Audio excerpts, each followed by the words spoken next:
Public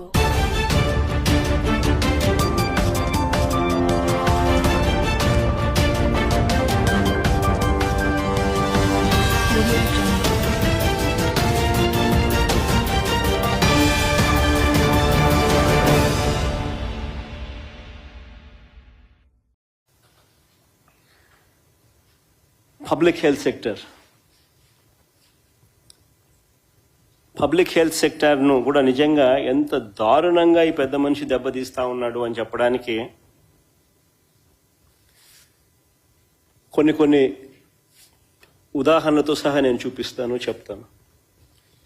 సంపద సృష్టిస్తాను అని ఎన్నికలకు ముందు చెప్పి ఇప్పుడు ప్రజల ఆస్తులను చెనిక్కాయలకు బెల్లానికి అమ్ముతా ఉన్నాడు, స్కాములు చేస్తూ.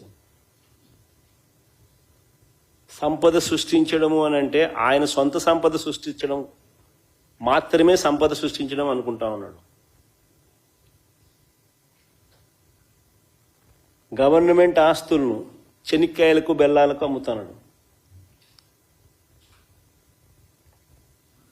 కమిషన్లకు ఆశపడి ఆయన మనుషులకు దోచిపెడతా ఉన్నాడు.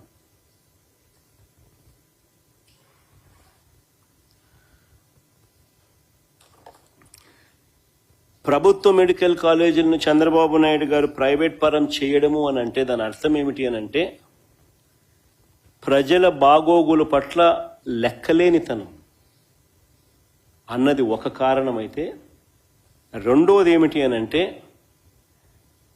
తారాస్థాయికి చేరిన ఆయన అవినీతికి ఇదొక పరాకాష్ట.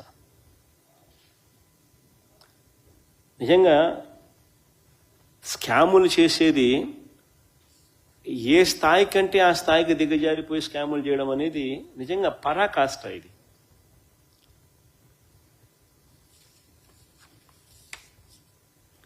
అది నేను చిన్న క్వశ్చన్ అడుగుతాను, మీ ద్వారా ప్రజలందరినీ కూడా ఆలోచన చేయమని చెప్పి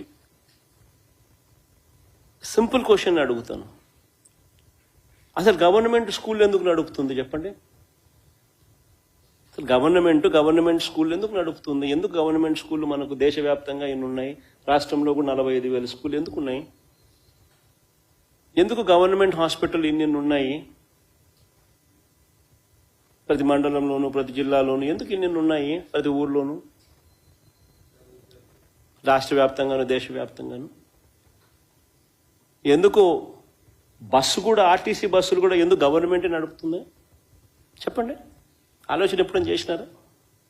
ఎందుకనంటే ఇవన్నీ గవర్నమెంట్ చేయకపోతే పేదవాడు, మధ్యతరగతి వాడు ప్రైవేట్ వాళ్లకు దోపిడీకి బలైపోతాడు. Just imagine a situation, government school లేకపోతే ప్రైవేట్ స్కూల్ ఛార్జ్ చేసే ఫీజులు ఎవడన్నా కట్టగలుగుతాడా?